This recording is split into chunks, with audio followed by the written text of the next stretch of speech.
Hello and welcome to In the Spotlight from Dean Park.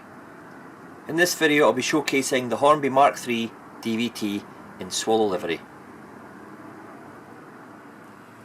The driving van trailer, or DVT, is a purpose-built control railway car that allows the driver to operate the locomotive from the opposite end of the train.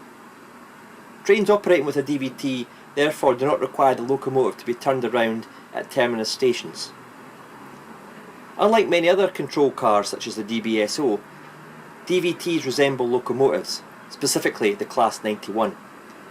And thus when the train is travelling in a push mode, it doesn't appear to be travelling backwards. The vehicles have no passenger accommodation due to the rules in place at the time of building that prohibited passengers in the leading vehicles of trains that travelled more than 100 miles per hour. On the Class 91 Intercity 225 sets, there was a Mark IV DVT.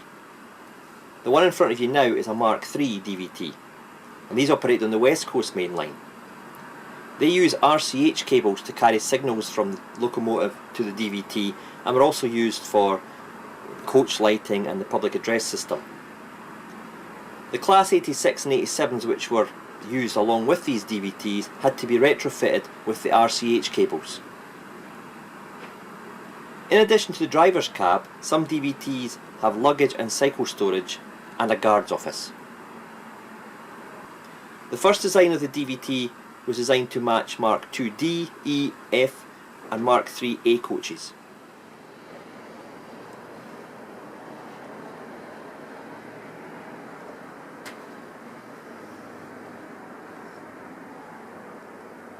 This Mark III from Hornby is a 2010 release, and the code for it is R4435. What strikes me when I look at this Mark III is the gulf in detail and improvements over that of the Mark IV DVT from Hornby. This one is DCC ready, which means it's interior lighting in the cab. It's got head and tail lights, which obviously allows you to switch in direction depending on which way the train is going. I suppose if you had it in a fixed formation, say a Class 87, you could have it at the same address, the decoder address as the 87, so that when the 87's pulling, this is sort of red tail lights, and when you change direction in the 87, this automatically changes to driving headlights. There is separately fitted detail included in the cab windows with your windscreen wipers. Inside there's cab detail, even got the driver's seats with armrests, which is a really nice touch.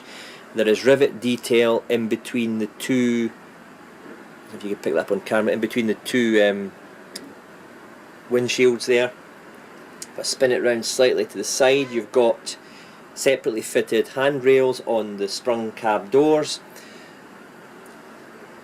What really strikes me with this one, being a 2010 release, is the quality of the paintwork from Hornby. This was really Hornby's golden era.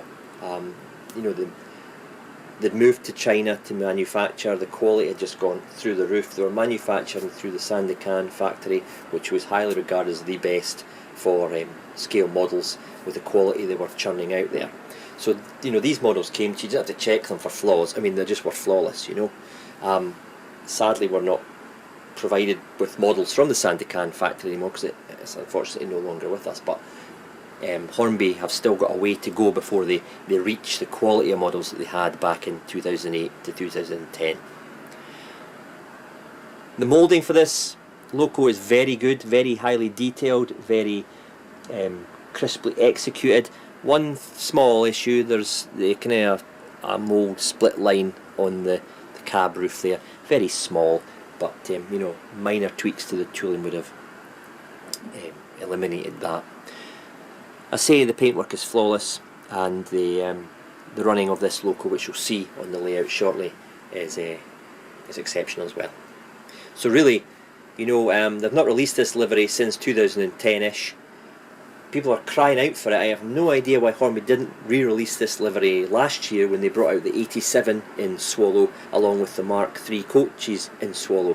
It would be a no-brainer to sell this with the set, like they've done with the Virgin stock. So I can't get my head around why Hornby haven't released this.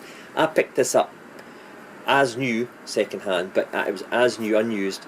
It cost me a fair bit, but I've seen ones going on eBay for 140 quid. I didn't pay anywhere near that for it. I've now fitted the DVT with an 8-pin decoder. The body itself was very simple to get off, held in place by 4 large screws and 1 small screw under the cab. If I put it on F0 for the lights, there are the red tail lights, and if I change direction on the decoder, the cab lights come on along with the headlights. That's quite a nice touch in itself, that they don't stay on when the loco goes into the actual tail formation with the tail lights on. But with a cab light like that, you really want a driver or to be able to switch it off individually, so you can just have the driving lights on. I suppose it's like Hornby's HSTs, every time they're going forward the cab light is on.